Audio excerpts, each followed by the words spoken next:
As we are raising money for renewing our Beckerath tracker organ at the Presbyterian Church of Mount Kisco, I thought this might be a good time for me to show you how the organ works.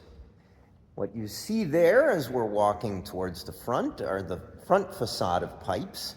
There are many pipes behind those, 2,600 altogether. And this is a tracker organ, meaning that the pipes are controlled by a direct mechanical link from the console, which we're approaching, to the pipes. The console itself consists of 3 keyboards called manuals. This is called the grate. This is the positive, and this is the recit in this organ. Other organs, I might have different names for them. And a pedal board, along with a bunch of draw knobs that activate different sounds. Each manual is connected to a division of pipes, and that division contains multiple ranks of pipes, set of pipes, one corresponding to each of the keys. And each of those pipes have different sounds. There are basically 2 main categories. There are flue pipes and there are reed pipes. Flue pipes function like a flute. There's an open slot in the tube that causes the vibration of air. Reed pipes function like a clarinet. There's a reed attached to them that causes the air to vibrate. Among the flue pipes, there are softer ones called flute stops because they sound similar to flutes. And there are louder ones called principals. And then there are special ones called string stops, which are not really string stops. They are also wind instruments. They're pipes, but they're made to sound somewhat like string instruments. And then there's also another special category called mixtures, which have multiple pipes assigned to each key, so that you actually sound several different pitches when you strike the key. Let me show you some of those different stops here on the recit. The other manuals have similar collection of stops with somewhat different colors. We have a low flute. We have then a somewhat higher flute, a yet higher flute, and a yet higher flute. They sound in different octaves when I press the same key, and you can combine them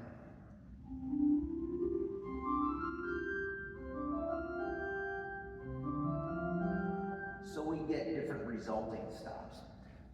We have on this manual only one principal. And listen to that compared to the flute in the same register. And we have one string stop. Now this is the mixture.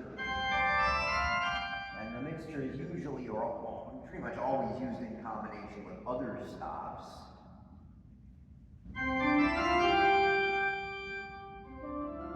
That's with the mixture and without the mixture. Among the reed stops, we have louder ones and softer ones, and deeper ones and higher ones. Here's a soft one, a louder one, a deeper one, and a higher one. And again, those can be combined. Of course, combined with the other stops as well.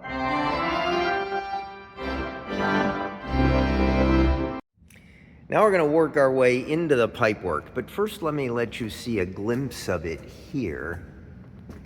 You can see some of the other pipes behind the front facade of pipes, although we're going to take a closer look in a moment. Before we do, let's look here at our little mock-up of pipes.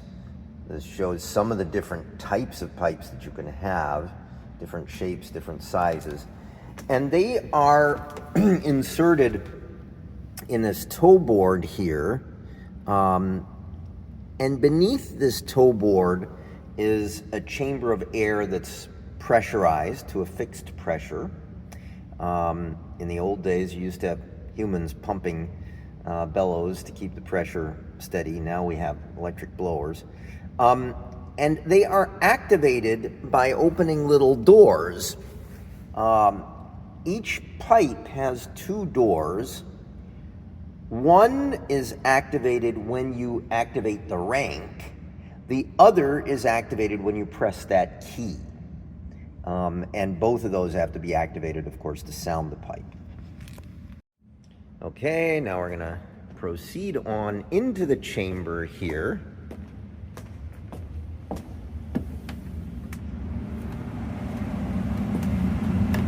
Thought I had turned the light on, but I didn't. Here you see many of the trackers.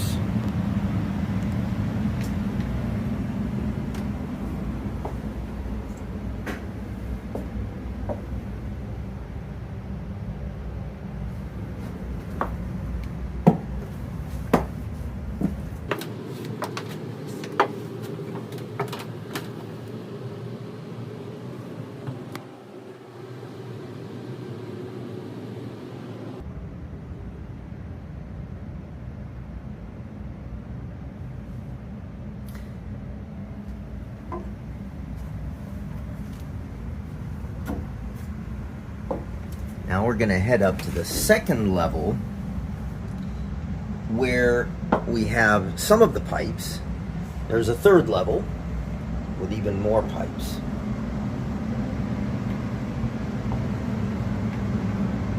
Okay, here we are at the top of the steps. Looking to the left, you see some of the big wooden pipes. In front of us, you see some big metal pipes. Now we're going to turn to the right.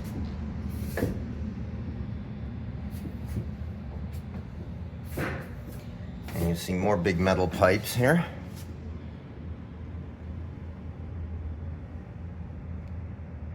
I think the biggest pipes in this organ are about 16 feet tall. The smallest ones, I don't know how short, but quite short. Shorter than your shortest finger. Here are more pipes. And here's a whole row of them. On the right, we see the pipes of the Great Division. On the left, you see some wooden doors. Those can be opened and closed. The recit and the positive are both enclosed behind doors. And by opening and closing the doors, which can also control by a different pedal in the console, we can make those sound softer and louder. Let's just look behind the doors here. You get to see some of the pipe work back here.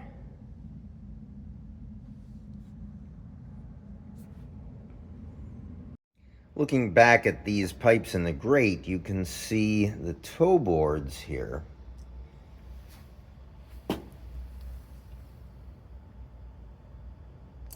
Now, when the organ builders come annually to tune the organ, they adjust the pipes mostly here at the top. You can see there are these lips which can be adjusted to tune them. They can also make adjustments to the very top, changing the shape somewhat, and that can tune the organ to some extent. However, over time, the wood that these pipes sit in settles, and those seals become no longer tight, and the only way to really efficiently fix those is to take out all the pipes and replane the wood and then reinsert the pipes. Sometimes the technicians will make little adjustments when they come, but it can, for a hard to access pipe, it can take as much as 4 hours to adjust one pipe. And in this case, we want to completely take care of all the pipes. So I hope you've enjoyed getting to know a little more about our organ and organs in general. And if you would like to make a contribution to our organ renewal project, for which we're trying to raise $50,000, which is a little over half the cost, although I should add that the instrument is valued at about $1.4 million. You can go to the website of the of the Presbyterian Church of Mount Kisco, and you can see how you can send in a check or make an online contribution. And if you'd like to specify it specifically for the organ fund, you can do that. Thank you.